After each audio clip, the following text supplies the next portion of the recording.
बांग्लादेश में आखिरकार जो इस समय घट रहा है, इसके पीछे किसकी साजिश है? लगातार ये सवाल जो है वो जनता के सामने है। नमस्कार, मैं हूं अर्जुन खजूरिया और आपका स्वागत है हमारे चैनल पर।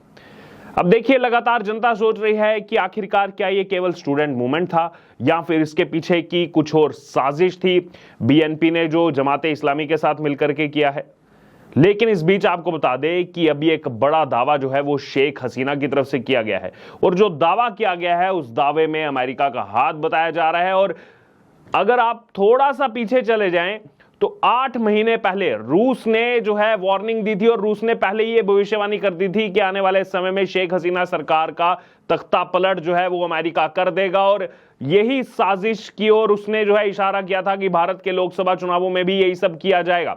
हालांकि शेख हसीना जो है वो उस समय उस खतरे को भांप नहीं पाई और आज वो तख्ता पलट हो गया, शेख हसीना को भागना पड़ा।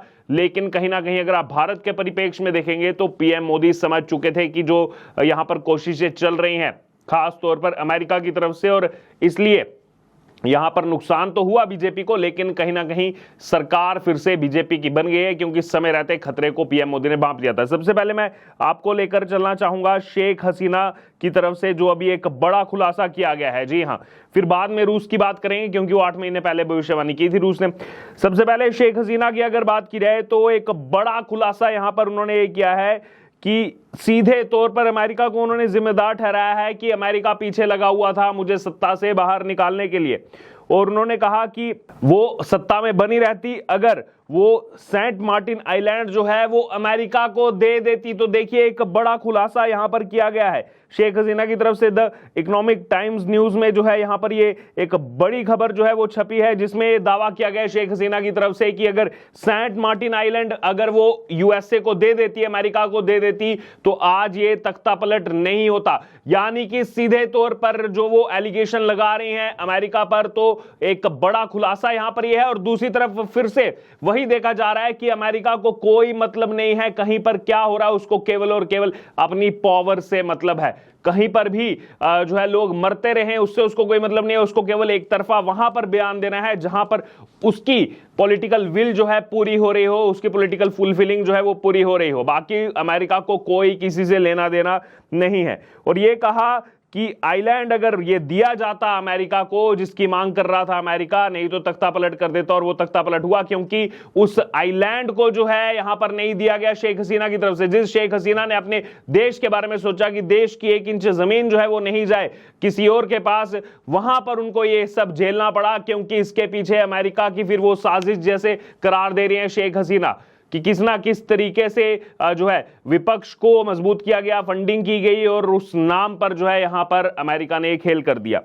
दरअसल ये कहा गया कि अगर ये आइलैंड मिल जाता अमेरिका को तो उसका पूरा कंट्रोल बे ऑफ बंगाल पर हो जाता। जी हां, बंगाल की खाड़ी पर उसका पूरा कंट्रोल हो जाता। और एक बार बे ऑफ बंगाल में अगर अमेरिका का कंट्रोल हो जाता तो आप समझ सकते हैं ये स्ट्रेटेजिकली वाइज कितना इंपॉर्टेंट था अमेरिका के लिए। यहां से पूरे साउथ ईस्ट एशिया पर अमेरिका अपना दबदबा जो है वो बनाने की शुरुआत कर देता। और इसी को बचाने के लिए आज शेख हसीना को ये दिन जो है यहां पर देखना पड़ रहा है।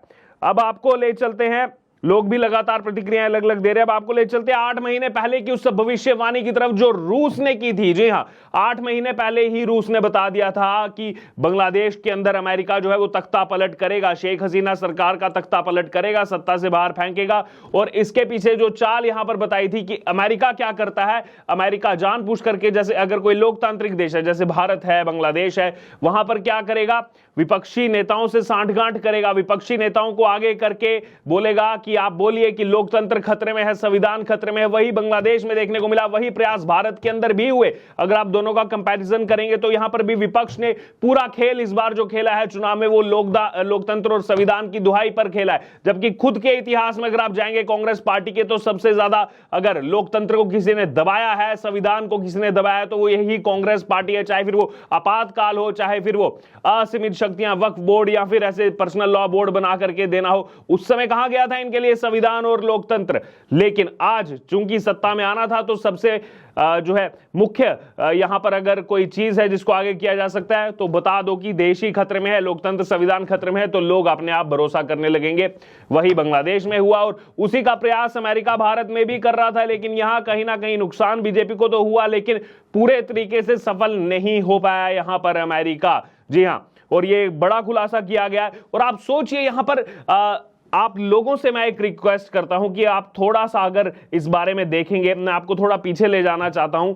ये वो अमेरिका है जिसने पिछले 1 साल से भारत के हर आंतरिक मुद्दे पर टिप्पणी की है। जी हां, हर आंतरिक मुद्दे पर भारत की टिप्पणी की है।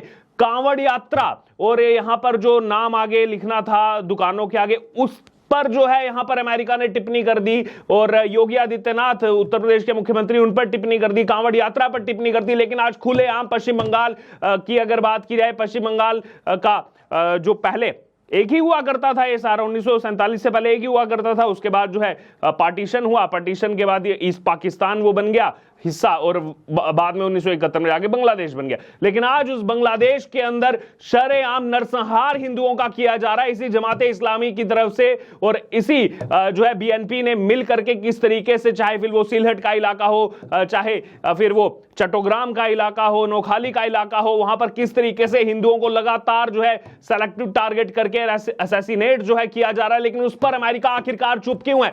क्यों अमेरिका जो कांवड़ यात्रा को लेकर के जो है इतनी टिप्पणियां करता है, हैप्पीनेस इंडेक्स को लेकर के जो है पिछले 1 साल से लगातार किसी ना किसी मुद्दे पर उसको जानबूझ करके भारत को घेरना है ताकि विपक्ष उस पर जो है बैटिंग कर सके। लेकिन आज बांग्लादेश के अंदर घटित हो रही इतनी बड़ी घटनाएं, जहां पर मार करके लटका दिया जा रहा है फ्लाईओवर से, जहां पर जिंदा जला दिया जा रहा है, जहां पर मंदिरों को तोड़ा जा रहा है, उस पर अमेरिका आखिरकार चुप क्यों है? अमेरिका इसीलिए चुप है क्योंकि जो रूस की तरफ से बताया गया था 8 महीने पहले, जो शेख हसीना यहां पर अभी बड़ा दावा कर रही हैं और सीधे तौर पर इसमें अमेरिका की इन्वॉल्वमेंट बता रहे हैं। क्योंकि अमेरिका इसलिए चुप है क्योंकि ये सब किया दरा ही उसका है। जब उसी का किया दरा है तो मुंह कैसे खोलेगा वो अमेरिका?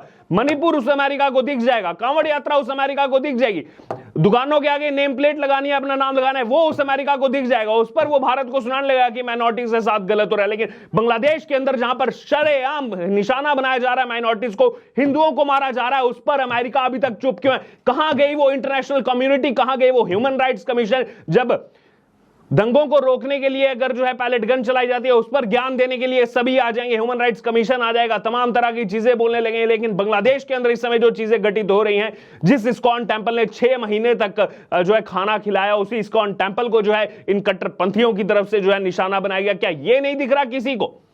क्या ये नहीं दिख रहा वहां पर किस तरीके से जो एक हिंदू महिला वहां पर एनजीओ चला करके हेल्प करती थी, सभी लोगों की हेल्प करती थी, उसको किस तरीके से घर से बाहर घसीटा जाता है, घसीट करके उसको जो है नग्न अवस्था में किया जाता है, और उसके बाद जो है रेप करके उसको जो है मार दिया जाता है जिंदा, और जिसमें 50% इन्वॉल्वमेंट वहां पर महिलाओं की भी है।